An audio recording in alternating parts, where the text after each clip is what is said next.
नमस्कार साथियों, आपका स्वागत है आपके अपने YouTube चैनल नेशनल कानपुर में। जैसा गाइस आप लोगों ने थंबनेल में देख लिया होगा कि सहारा रिफंड लिस्ट 2023 सिर्फ इनको मिलेगा पैसा वापस। नई लिस्ट में नाम चेक करें, कैसे चेकआउट करेंगे सारा कुछ आगे चल कर वीडियो पे बात करेंगे। और बात करने वाले हैं कि जिन लोगों को इसमें सम डिफरेंसेस की प्रॉब्लम आई हुई है उन लोगों का नाम इसमें है या नहीं है, ठीक है। और जिनका पैसा अभी तक नहीं मिला है और जो भी मतलब पेमेंट प्रोसेस पे है, सारा कुछ उन लोगों के लिए बात करने वाले हैं। तो बढ़ते अपनी वीडियो की तरफ बिना कोई देरी के, बिना कोई टाइम का। वीडियो में आगे बढ़ने से पहले आपसे छोटी रिक्वेस्ट है हाथ जोड़ करके कि अगर आप हमारे चैनल पर नए, चैनल को सब्सक्राइब कर लीजिएगा, बेल का आइकन क्लिक करना ना भूलिएगा ताकि आने वाली जो भी लेटेस्ट वीडियो आप तो सबसे पहले पहुंच पाएगी। तो बढ़ते हैं अपनी वीडियो की तरफ बिना कोई देरी के, बिना कोई टाइम गवाए हुए। देखो फर्स्ट नंबर पे मैं आपको सीधे एक जो लेख छपा हुआ है मैं उसकी ओर ले चलता हूं। उसके बाद में सारा कुछ आगे चल के जो भी मतलब प्रोसेस है उनको बताएंगे और बाद में एंड में आपको लिस्ट में नाम कैसे चेकआउट करना है सारा कुछ उसके बारे में बात करेंगे, ठीक है। तो चलते हैं अपने वीडियो की तरफ। तो गाइस सबसे पहला नंबर में एक पोस्ट छपा हुआ था, हमने इंटरनेट पे स्क्रॉल कर रहे थे तो एक पोस्ट हमें दिखाई पड़ा। पहले मैं उसके बारे में बात कर लेता हूं, फिर आगे चल करके जो भी चीजें हैं उनके बारे में बात करते हैं। सहारा रिफंड लिस्ट, देखो रिफंड लिस्ट से ही रिगार्डिंग मतलब इनका जो भी है लेख है तो मैं उसको पढ़ लेता हूं। उसके बाद में नीचे आगे चल करके इसमें भी प्रोसेस बताया गया है और मैं आगे चल करके जो भी मतलब लाइव प्रोसेस है उसको बताने वाला हूं, ठीक है। तो यहाँ पे देखो सिर्फ इनको मिलेगा पैसा वापस, लिस्ट में नाम चेक करें। सहारा इंडिया कंपनी में देश के आम लोगों को आमतौर पर मजदूर, छोटे कारोबार, फल सब्जी बेचने वाले, प्राइवेट नौकरी, रिक्शा चलाने का काम करते हैं। वे अपनी जमा पूंजी को ज्यादा ब्याज और ज्यादा मुनाफे की उम्मीद से सहारा की योजनाओं में लगाया था पैसा, ताकि भविष्य में उन्हें सहारा इंडिया से अच्छा रिटर्न मिल सके, ताकि वे अपने बुढ़ापे या बच्चों की शादी आदि में सहयोग कर सकते हैं, ठीक है। और चलते हैं, इन सपनों को देखकर लोग सहारा इंडिया कंपनी के एजेंटों की बात में आ गए और अपनी सारी जमा पूंजी सहारा इंडिया में लगा दी। लेकिन एक समय ऐसा आया जब लोगों को पता चला कि सहारा इंडिया में जमा उनका सारा पैसा सहारा इंडिया में ही डूब गया। उनकी मैच्योरिटी अवधि पूरे होने के बाद भी सहारा की तरफ से पैसा वापस नहीं किया जा रहा है। ऐसे में लोगों को काफ़ी परेशान हुए और अंत में लोगों ने सुप्रीम कोर्ट का दरवाज़ा खटखटाया, जहां सुप्रीम कोर्ट ने सरकार को निर्देश दिया था कि सहारा इंडिया में जिन नागरिकों का पैसा फंसा हुआ है उन्हें जल्द से जल्द रिफंड किया जाए। इसी को ध्यान में रखते हुए केंद्र सरकार द्वारा 18 जुलाई 2023 को सहारा रिफंड पोर्टल को लॉन्च कर दिया गया था। हालांकि ये जब लॉन्च किया गया इसके पहले भी मतलब कुछ बातें निकल करके आई थी, जो सेंट्रल रजिस्ट्रार के पास में अपना जो भी चीज़ें हैं उनको लेकर के जाना था। लेकिन चलो छोड़िए, यहाँ पे मतलब एक पोर्टल को लॉन्च करते हैं। पोर्टल अभी लॉन्च भी हो चुका है और आपको पता है कितने लोगों के पास में पैसा मिल रहा है, जो एक्चुअल हकीकत है। इस रिफंड पोर्टल के जरिए सहारा ग्रुप कोऑपरेटिव सोसाइटी के किसी भी फंड में जिन निवेशकों का पैसा डूब गया है उन्हें सारा रिफंड पोर्टल के जरिए सरकार द्वारा रिफंड किया जाएगा। ऐसे में अगर आपने भी सहारा रिफंड पोर्टल पर अपना रिफंड पाने के लिए रजिस्ट्रेशन कराया है तो आप यहाँ पे दी गई मतलब रिफंड पोर्टल की लिस्ट से जुड़ी जानकारी विस्तार से जान सकते हैं, ठीक है। अब थोड़ा सा नीचे और स्क्रॉल करेंगे। नीचे स्क्रॉल करने के बाद में आपको क्या पता चलता है, सहारा रिफंड लिस्ट। सहारा रिफंड लिस्ट कैसे क्या होगी, ठीक है। नई दिल्ली, केंद्र सरकार द्वारा सहारा रिफंड पोर्टल के जरिए देश के 10 करोड़ सहारा निवेशकों को करीब 5,000 करोड़ रुपए लौट आएगी। अब देखो एक बात इन्होंने डायरेक्टली कहा कि 10 करोड़ सहारा निवेशकों को करीब 5,000 करोड़, मतलब 10 करोड़ है और 5,000 करोड़। अब समझ सकते हो पैसा तो एक एक रुपए तो किसी का होगा नहीं, ठीक है।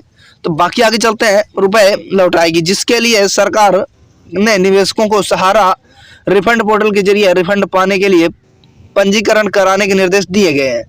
ऐसे में सहारा रिफंड पोर्टल पर रिफंड पाने के लिए रजिस्ट्रेशन कराने वाले मतलब जो भी मतलब दस्तावेज हैं या जानकारियों के सत्यापन के बाद में केंद्र सरकार पहले चरण में सभी पात्र निवेशकों को केवल 10,000 रुपए तक ही रिफंड कर रही है। देखो हालांकि जो फर्स्ट फेज था वो तो गुजर गया, अब सेकंड फेज पे क्या है कि 19,999 रुपए तक की रखे हैं। लेकिन जितने भी मतलब डिपॉजिटर्स थे उन्होंने अपना दावा प्रस्तुत किया था, लेकिन 99% लोगों के उसमें प्रॉब्लम सम डिफरेंसेस की आई हुई है। तो केवल 1% लोगों को पैसा ही मिला है। 1% लोगों को पैसा मिलने पे कितना समथिंग 138 करोड़ के समथिंग पैसा मिला हुआ है, ठीक है। सरकार की ओर से पहले चरण में ट्रायल चल रहा है, क्योंकि निवेशकों की संख्या ज़्यादा होने की वजह से सरकार सभी निवेशकों का पहला डाटा इकट्ठा कर रही है, जिसके आधार पर निवेशकों का फंड रिफंड किया जाएगा। सरकार की ओर से कोशिश की जा रही है कि सभी निवेशकों को सही समय पर रिफंड किया जाए। अगर यह ट्रायल सफल रहा तो अगले चरण में निवेशकों को बचा हुआ पैसा ब्याज के साथ लौटा दिया जाएगा। पहले चरण में इस पोर्टल के माध्यम से 1,07,00,000 आवेदक जो भी क्लेम कर सकेंगे। ऐसे में अगर आपने अभी तक क्लेम के लेनिंग रजिस्ट्रेशन नहीं कराया तो जल्द रजिस्ट्रेशन कराएं। रजिस्ट्रेशन कराने वालों के लिए वेरिफिकेशन के बाद सहारा इंडिया की रिफंड लिस्ट जारी कर दी गई है। जिन लोगों के नाम इस सूची में सामने आए हैं उन्हें 15 से 30 दिनों के भीतर में रिफंड कर दिया जाएगा। ठीक है, यहाँ तक इन लोगों ने बताया। अब बात करते हैं सहारा इंडिया रिफंड स्टेटस को कैसे चेकआउट करेंगे। सबसे पहले सहारा इंडिया रिफंड पोर्टल मतलब MOC-refund.crcs.gov.in की आधिकारिक वेबसाइट पर जाएंगे। अब आधिकारिक वेबसाइट के होम पेज पर रिफंड स्टेटस वाले विकल्प का चयन करेंगे। अब लॉगिन पेज दिखाई देगा। यहाँ पर मांगी गई जानकारी और कूपन कोड डाल करके यहाँ पे लॉगिन करेंगे। अब आपके रजिस्टर्ड मोबाइल नंबर पर एक OTP चला जाएगा। उस OTP को दर्ज करें और सबमिट कर दें। अब आपकी स्क्रीन पर सहारा रिफंड स्टेटस का जो भी स्टेटस है वो दिखाई देना स्टार्ट हो जाएगा।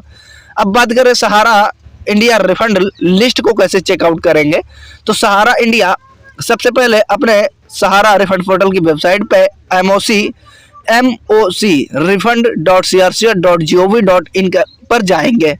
अब होम पेज पर सहारा रिफंड लिस्ट के विकल्प पर क्लिक करेंगे। अब यहाँ रजिस्ट्रेशन नंबर और पासवर्ड डालेंगे और सबमिट पर क्लिक करेंगे। अब आपके रजिस्टर्ड मोबाइल नंबर पर एक OTP जाएगा। उस OTP को दर्ज करें और सबमिट बटन पर क्लिक कर दें। अब सहारा रिफंड पोर्टल पर लिस्ट आपकी स्क्रीन पर दिखाई देगी।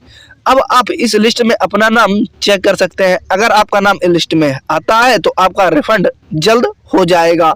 ठीक है, केंद्र सरकार ने सहारा इंडिया के विभिन्न फंडों में खोए हुए धन के वापस पाने के लिए पंजीकरण कराने वाले सभी निवेशकों को दस्तावेजों को सत्यापन के बाद में रिफंड सूची जारी कर दी है। जिन निवेशकों के नाम पर इस सूची में आए हैं उनका पैसा 15 से 30 दिन के भीतर DBT के माध्यम से उनके बैंक खाते में स्थानांतरित कर दिया जाएगा। अधिक जानकारी के लिए आप सहारा रिफंड पोर्टल पर जाकर रिफंड या रिफंड लिस्ट का स्टेटस चेकआउट कर सकते हैं। ठीक है, अब यहाँ पे निष्कर्ष क्या दिया है इन लोगों ने, मतलब सारा कुछ मैं अपनी तरफ से कुछ भी अभी नहीं बोल रहा हूँ, सारा कुछ इस जो लेख में लिखा गया है इसकी तरफ से मैं बता रहा हूँ। ठीक है, इस तरह से आप अपना सहारा रिफंड लिस्ट 2023 से संबंधित और भी कोई जानकारी चाहिए तो हमें कमेंट बॉक्स पे पूछ सकते हैं। दोस्तों, यह थी आज की सहारा रिफंड लिस्ट के बारे में संपूर्ण जानकारी। इस वीडियो में इसकी संपूर्ण जानकारी बताने की कोशिश की गई है। ठीक है, ताकि आपको सहारा रिफंड लिस्ट से जुड़ी जितनी भी सारी सवाल हैं उन सारे सवालों का जवाब इस वीडियो के माध्यम से आपको मिल सके। तो दोस्तों, कैसी लगी आज की यह जानकारी हमें कमेंट बॉक्स पे कमेंट करके जरूर बताइएगा। यदि इस आर्टिकल से जुड़ी जानकारी आपके पास कोई सवाल या किसी प्रकार का सुझाव हो तो हमें कमेंट बॉक्स पे कमेंट करके जरूर बताइएगा। तो ये चीजें इस लेख में लिखी गई थी। अब मैं ओवरऑल बात करूं कि इसमें से क्या हकीकत है और क्या हकीकत नहीं है। यहाँ पे कोई भी लिस्ट का चेकआउट करने का तरीका आपके पास में अवेलेबल नहीं है रिफंड पोर्टल पे।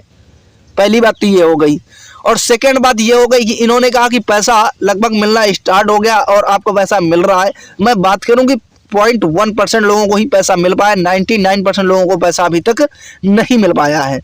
तो मैं ओवरऑल बात करूं कि अभी जो 4 राज्यों के चुनाव जो भी थे परिणाम आ चुके हैं और उनमें से 3 राज्यों पे बीजेपी की सरकार फिर से बन चुकी है। अब तो हम इसे भी मान सकते हैं कि ये लोग थोड़ा सा कुछ ना कुछ तो अब आगे सोचेंगे ही सोचेंगे, क्योंकि चुनाव के नतीजों से अब ध्यान हट भी चुका है। और जो भी आगे की चीज़ें होंगी, अब आप लोग अगर डिमांड रखेंगे, अगर आप लोग चाहेंगे तो मैं कैंपेन भी करूँगा, और अगर आप लोग सम्मिलित होते हैं कैंपेन में तो अच्छी बात है, नहीं होते हैं कोई बात नहीं, लेकिन मैं आप लोगों की तरफ से मैं जरूर कैंपेन ट्विटर पे चलाऊंगा। ठीक है, तो ये चीज़ें थी जो भी जानकारी थी मैंने आप तक पहुंचाने का प्रयास किया है। अब लिस्ट के बारे में बात करें, लिस्ट के बारे में बात बताएं तो लिस्ट अभी कोई भी किसी प्रकार की जानकारी प्रोवाइड नहीं की गई है। और जो भी ऑथेंटिक जानकारी आएगी या जो भी फेक जानकारी आएगी मैं उसको खंडन करता रहूँगा। ऑथेंटिक जानकारी जो आएगी वो आप तक पहुंचाने का प्रयास मैं करता रहूंगा। तो मिलते हैं नेक्स्ट कमाल के वीडियो, तब तक के लिए जय हिंद जय भारत, थैंक्स फॉर वॉचिंग।